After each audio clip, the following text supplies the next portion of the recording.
You're listening to the We Are Libertarians podcast network. Find all of our shows at wearelibertarians.com. Welcome to the Chris Spangle Show. Thank you so much for joining me here on the program today. We have a very interesting program about water conservation and something that's happening in Utah, in the Salt Lake, at the Great Salt Lake, excuse me. And my guest is Micah Safsten, who works as a communications and outreach coordinator at the Utah Water Research Laboratory.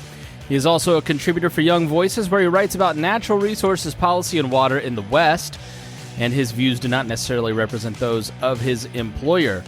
Micah, I'm very excited to talk to you today about your article. It was sent to me by our friends at Young Voices. It was an op-ed in the Salt Lake Tribune about the Great Salt Lake. It's like a tongue twister for my Hoosier tongue, excuse me. And proper incentives. And let's start with you. Tell me how you got in the water game. I wouldn't think that researching water would maybe be something you went to school for, but why does that interest you, and how did you get into this? Well, that's a good question. You inadvertently mentioned the Great Lakes, which is actually where I grew up. I grew up in Michigan, surrounded by the Great Lakes, and now I live fairly close to the Great Salt Lake. I got started in water in 2015. I got a job as a young man with very little idea what I wanted to do with my life, working for a local water company here in Utah. In fact, the town that I live in now, and just basically as a laborer and driving dump trucks and reading water meters. And that was where I first became exposed to the issue of water in the West. I had never understood water as something that could never be scarce. I had always turned on my tap, and water had always come out my entire life. And I'd only just recently moved to Utah, and I came to understand that here in Utah, people there is a special concern because it is in short supply around here. And that was really where it all started. I eventually went back to school and wanted to study political science. I loved to write, and began getting internships in congressional offices and state legislature, working with legislators who were very concerned about this issue. And I would think to myself, "Oh, that's funny. I used to work for this local water company," and I began seeing how this issue is something that affects us every day here out west. It's an everyday concern. We see our rivers getting lower. We see the Great Salt Lake when we drive by it. When we fly into Salt Lake City, we see how the lake is receding, and we even sometimes see the dust that the lake exposed lake bed is blowing into the air. And so it's becoming less abstract. Seemingly every year, it becomes less of an abstract issue as it starts to become more of a real thing. And this is especially true for those who farm, who grow, and need that water to make a living. They see the water in their ditch running through their field. They see it running low. It's not abstract at all.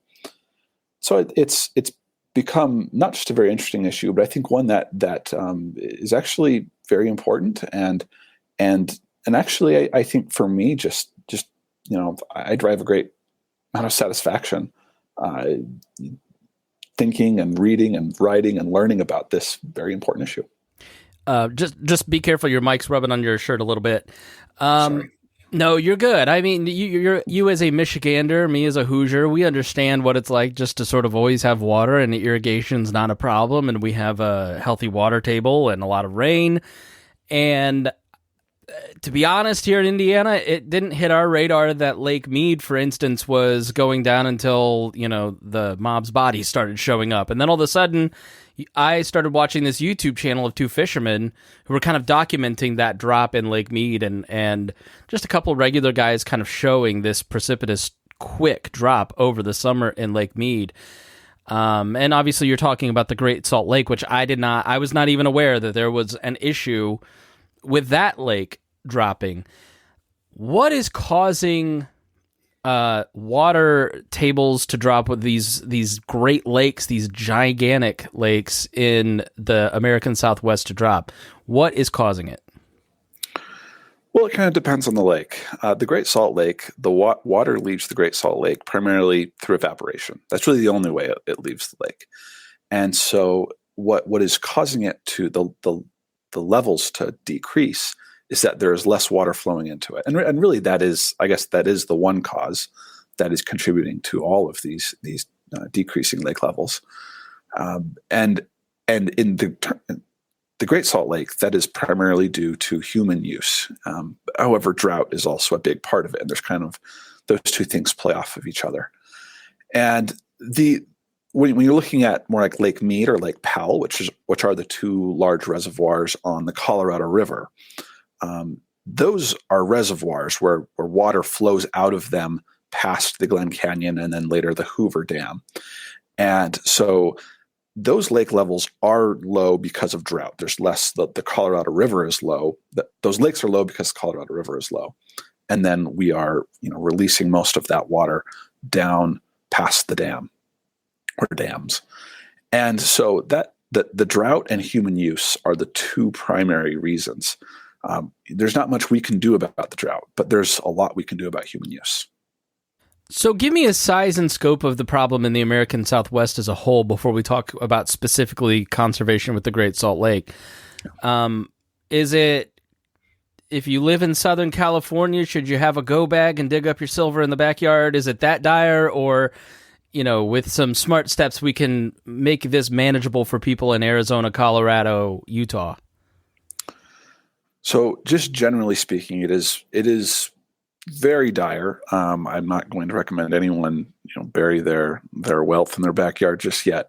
But I would say that the primary concern on the Colorado River is Lake Powell and the Glen Canyon Dam. The Glen Canyon Dam is the major dam upstream of the Hoover Dam, and it's in southern Utah and right along the Arizona-Utah border. And it generates electricity mostly for northern Arizona and a lot of the Navajo reservation. And that is a real concern because as the lake levels decrease, the dam's ability to generate hydroelectric power is compromised. And that is increasingly looking like something that very well could happen within the next year. It really depends on the snowpack for this year. How much snow is going to fall in Colorado, Wyoming, and to a lesser degree Utah, because that is the snow that melts, then goes down the mountains and into the Colorado River. So that is pretty serious. That would mean a significant increase in the cost of electricity in those areas. But then agriculture is also a major concern, and that is more of a concern in Southern California because as the river levels are so low, there's just less water to go around for everyone. And Southern California agriculture is a huge user of that water. They are the biggest user of Colorado River water is Southern California ag. And so we're just looking at a situation where they have to conserve, they have to make major cuts. We're talking cuts of 50%, which is massive. And I read an article that in LA, for instance, 30% of the water is used for golf courses. And so they're trying to build sustainable golf courses that match the climate as opposed to trying to have lush green grass at every hole. That's right. I'm a little surprised at that 30% number. It is very high, though. It is, in Southern California, Arizona, and Utah, and Nevada. It's that's the lower Colorado River basin, and they use significantly more water than the upper Colorado River basin. So let's talk about your article, which will be in the show notes, and it's titled "Proper Incentives Will Save the Great Salt Lake, Not the Public Trust Doctrine." Give us a little bit for those of us who are geographically challenged and maybe haven't seen the Great Salt Lake or learned about it since third grade. What is it? Where is it located? And what's happening with it that it needs to be saved? Sure. So the Great Salt Lake is located in northern Utah. It's right next to Salt Lake City, obviously. it is very close to most of Utah's population center. That is what we call the Wasatch Front. It's where about 75% of the population of Utah lives within, I would say, probably an hour's drive, or maybe an hour and a half's drive from the shores of the Great Salt Lake. And so the Great Salt Lake is unique in that it is a terminal lake. That is that no water runs out of it. The only way water leaves is evaporates, so like I mentioned earlier. And what that means is that any nutrient or any substance, any sediment that flows into it stays there forever. And that includes salt. That's why the lake has such high salinity levels. But it also includes toxins, any trace chemicals, any trace material, metals, arsenic, any of that flows into the lake from industrial activity, anything else, is going to stay in the lake forever. So as the lake levels decrease, as the lake dries up, then those toxins are left behind, and they are left behind in the lake bed. And they get concentrated, right? That's right. And they eventually, that lake bed dries, and those toxins are basically turned into dust, and that dust gets into the air, and that these toxic air quality concerns have been well documented along the Wasatch Front, along in the area of the Great Salt Lake, and as the lake continues to dry up, those toxins will only increase, that they will only become more prevalent in the air. And we've seen this in other parts of the world. What makes the Great Salt Lake unique is that there's so many people that live near it. We're talking a couple million people that live near the Great Salt Lake. It is a huge environmental concern. It's in crisis level. And when you come here to Utah and you talk about some of the things Utahns are concerned about, that is getting increasingly high on the list, as it should be.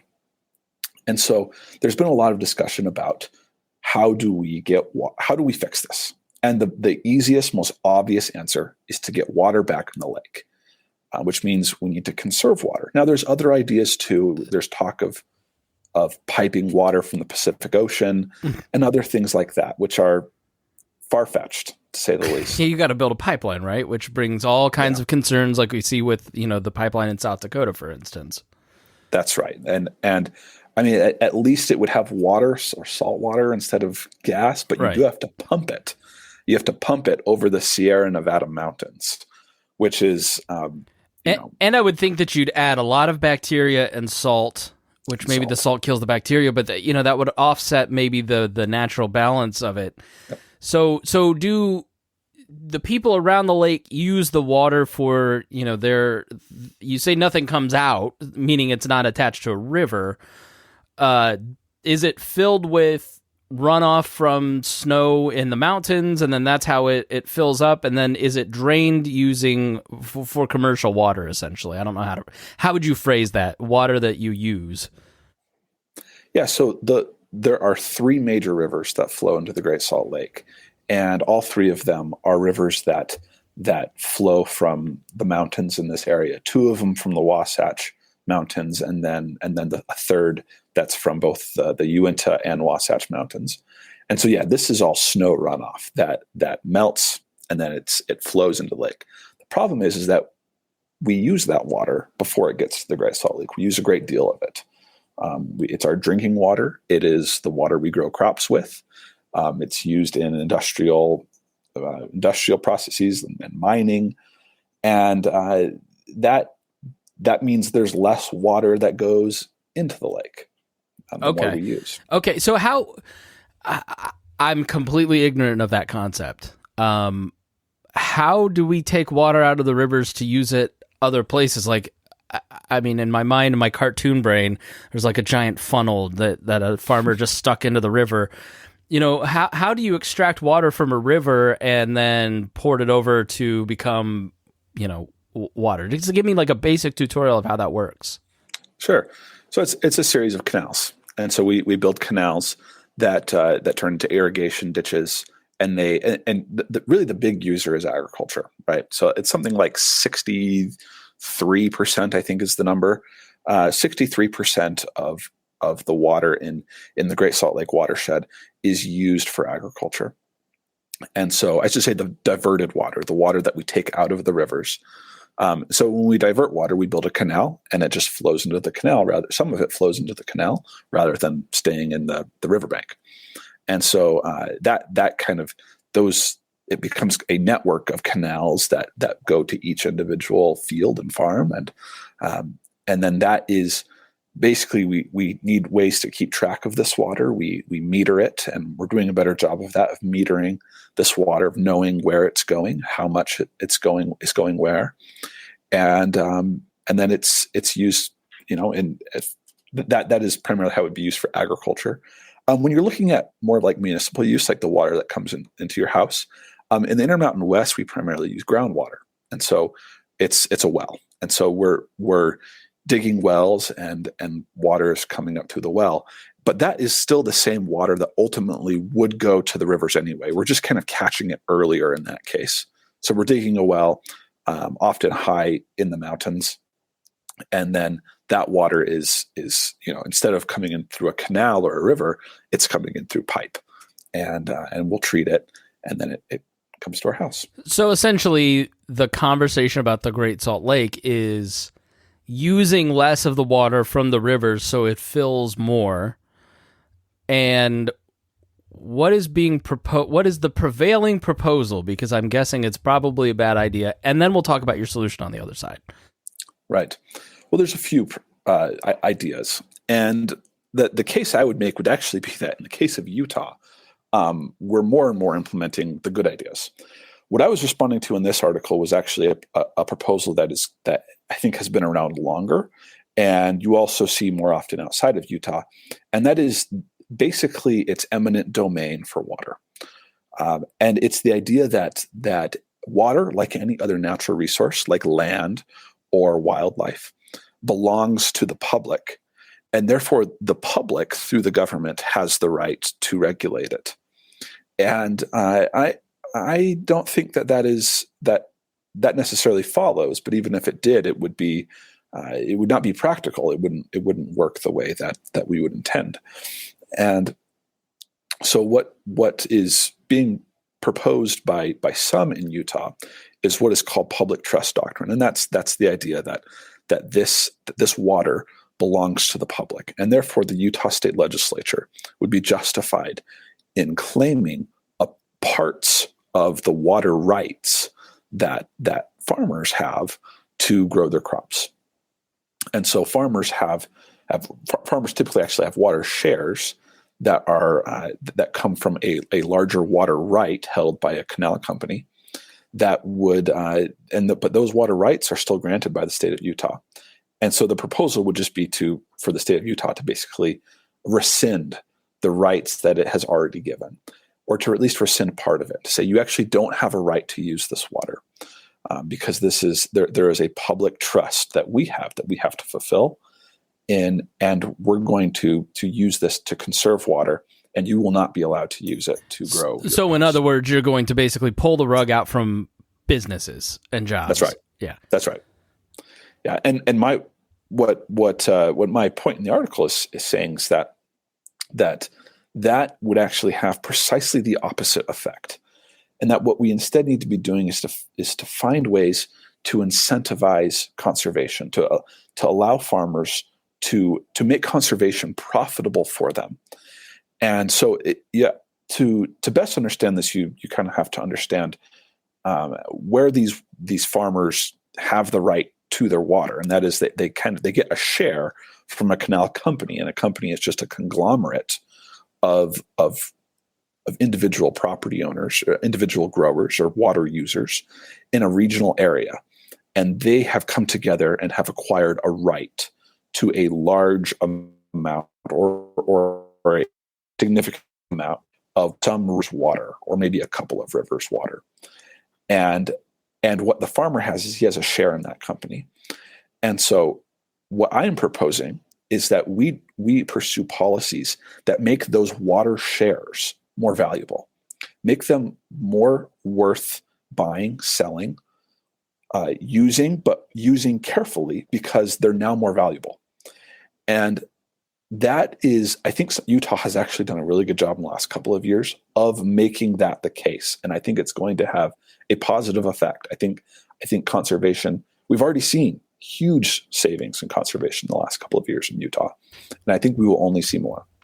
This is kind of a weird analogy, but it sort of confirms what you're saying. And in the racing world, you have a confederation like NASCAR or F1. And then you have a certain number of licenses. So you basically have to buy in, right? So Michael Andretti, for instance, wants to buy an F1 team.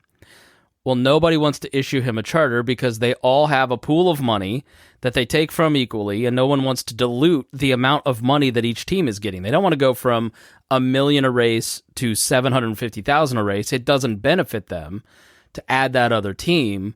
Or in NASCAR, if you want to buy, you have to buy the license to be in the team. But, back in the old days of, racing on Daytona Beach, anybody and everybody showed up, and it just didn't have this, a team number didn't have the same value that it does now. And so you have better stewards in IndyCar, F1, and NASCAR because there's value that has been established by these medals, basically. And so people who are team owners aren't fluid or transient. They're deeply invested in the actual success of the sport. That's right. Yeah. And I think that what you see is that when there's more of an incentive to succeed, in racing, when the winner is going to earn more, there's more of an incentive to commit, to buy in, and the same way with the water. If you own a share of a water share, you actually technically don't own the water, but you have the right to use it and to dispose of it as you will. And though it does have to be beneficial use, which is important, but when that share is valuable, then you're going to be more careful with it. Whereas if there was a threat of the state, that is like the state of Utah, coming in and seizing part of it, then as long as that hasn't happened yet, you actually have an incentive to kind of be reckless with it.